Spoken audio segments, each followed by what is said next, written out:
মৰমৰ ছাত্ৰ ছাত্ৰীসকল, তোমালোকক মই মোৰ চেনেলটোলৈ স্বাগতম জনাইছোঁ। আজি মই ক্লাছ 6ৰ সমাজ বিচিত্ৰা পাঠ্যপুথিৰ সমাজ বিজ্ঞানৰ কৰ্মপুথিৰ পাঠ 1 আমাৰ পৃথিৱী পাঠটোৰ প্ৰশ্নসমূহৰ উত্তৰসমূহ আলোচনা কৰিম। গতিকে তোমালোকে ভিডিঅ'টো প্ৰথমৰ পৰা শেষলৈকে চাবা। 1 নম্বৰত দিয়া আছে বাকচৰ ভিতৰত থকা সংখ্যা বা শব্দবোৰ উপযুক্ত স্থানত বহুওৱা। মই তোমালোকক বাকচৰ ভিতৰত থকা সংখ্যা বা শব্দবোৰ ইতিমধ্যে উপযুক্ত স্থানত বহুৱাই দিছোঁ।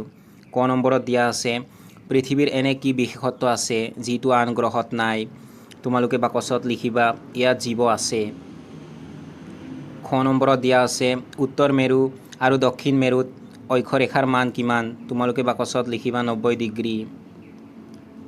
গ নম্বৰত দিয়া আছে পৃথিৱী আৰু অন্যান্য গ্ৰহবোৰে কি কৰে। তোমালোকে বাকচত লিখিবা সূৰ্যৰ চাৰিওফালে ঘূৰে। ঘ নম্বৰত দিয়া আছে আৱৰ্তন মানে কি। তোমালোকে বাকচত লিখিবা নিজ মেৰুদণ্ডক কেন্দ্ৰ কৰি ঘূৰা কাৰ্য। ঙ নম্বৰত দিয়া আছে উত্তৰ মেৰুৰ পৰা দক্ষিণ মেৰুলৈ পৃথিৱীৰ সোঁমাজেদি কল্পনা কৰা ৰেখাডালক কি বুলি কোৱা হয়। তোমালোকে বাকচত লিখিবা মেৰুদণ্ড।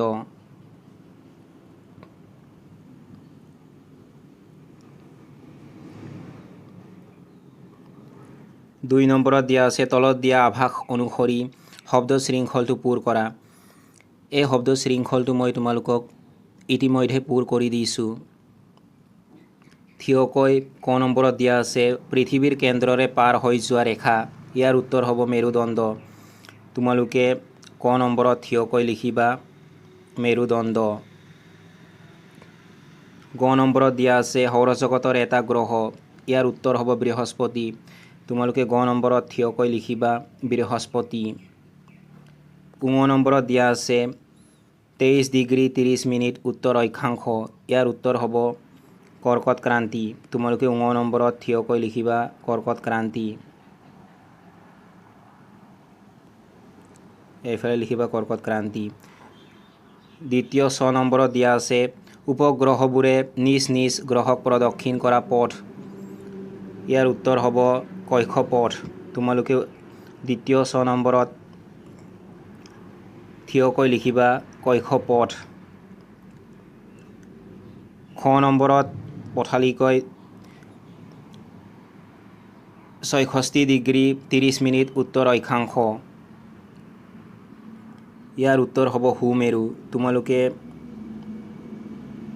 খ নম্বৰত পথালিকৈ লিখিবা সুমেৰু বৃত্ত।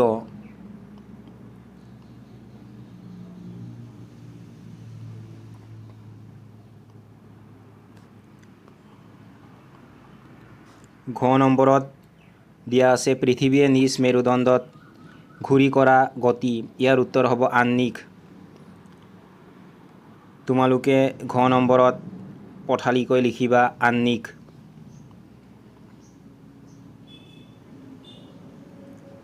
দ্বিতীয় 6 নম্বৰত দিয়া আছে 23 ডিগ্ৰী 30 মিনিট দক্ষিণ অক্ষাংশ। ইয়াৰ উত্তৰ হ'ব মকৰ ক্ৰান্তি। তোমালোকে প্ৰথম 6 নম্বৰত পথালিকৈ লিখিবা মকৰ ক্ৰান্তি। তোমালোকে এইখিনি চাই কৰি ল'বা।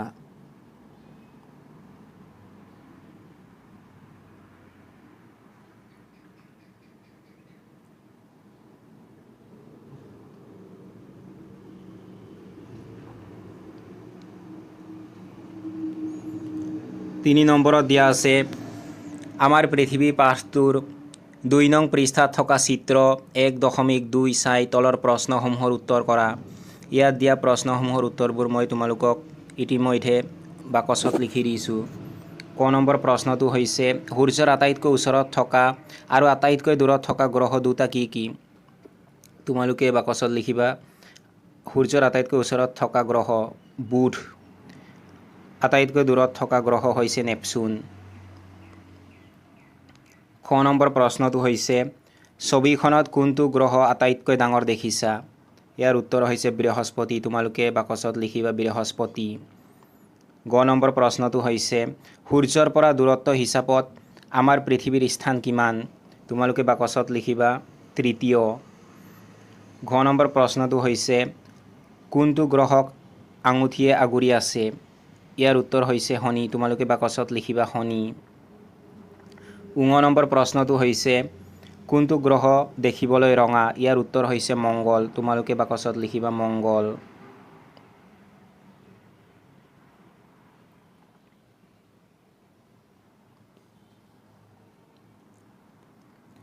4 নম্বৰত দিয়া আছে তলত দিয়া পৃথিৱীৰ মানচিত্ৰখনৰ লগত অন্য মানচিত্ৰ চাই নিম্নোক্ত প্ৰশ্নকেইটাৰ উত্তৰ দিয়া। মই তোমালোকক ইয়াত দিয়া প্ৰশ্নসমূহৰ উত্তৰ ইতিমধ্যে লিখি দিছোঁ। তোমালোকে এইখিনি চাই লিখি ল'বা। ক নম্বৰত দিয়া আছে কোন কোন মহাদেশৰ মাজেৰে বিষুৱৰেখা পাৰ হৈ গৈছে? তোমালোকে উত্তৰত লিখিবা দক্ষিণ আমেৰিকা, আফ্ৰিকা, এছিয়া। খ নম্বৰ প্ৰশ্নটো হৈছে ভাৰত কিমান ডিগ্ৰী অক্ষাংশ আৰু দ্ৰাঘিমাংশৰ মাজত অৱস্থিত? তোমালোকে উত্তৰত লিখিবা 8 ডিগ্ৰী 4 মিনিট উত্তৰৰ পৰা 37 ডিগ্ৰী 6 মিনিট উত্তৰ অক্ষাংশ আৰু 68 ডিগ্ৰী 7 মিনিট পূবৰ পৰা 97 ডিগ্ৰী 25 মিনিট পূব দ্ৰাঘিমাংশৰ মাজত অৱস্থিত। গ নম্বৰ প্ৰশ্নটো হৈছে মুখ্য দ্ৰাঘিমা ৰেখা পাৰ হৈ যোৱা দেশ এখনৰ নাম লিখা। তোমালোকে উত্তৰত লিখিবা ইংলেণ্ড।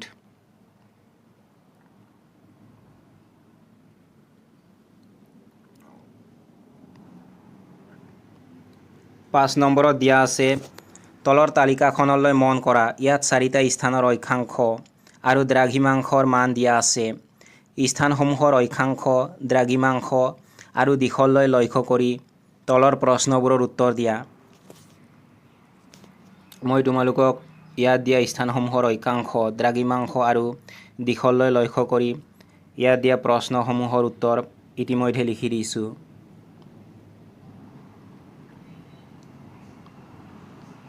এক নম্বৰত দিয়া আছে কোনটো স্থান মুখ্য দ্ৰাঘিমা ৰেখাৰ আটাইতকৈ ওচৰত অৱস্থিত? তোমালোকে বাকচত লিখিবা গ। 2 নম্বৰত দিয়া আছে কোনটো স্থান বিষুৱ ৰেখাৰ আটাইতকৈ ওচৰত আছে? তোমালোকে বাকচত লিখিবা খ।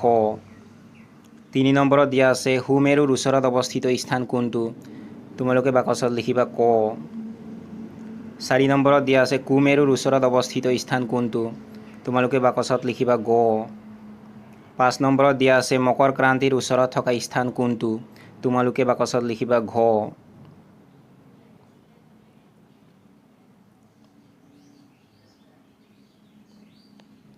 6 নম্বৰত দিয়া আছে তলৰ খালী ঠাইত গোলক এটা আঁকি নিম্নোক্ত স্থান আৰু ৰেখাসমূহ চিহ্নিত কৰা।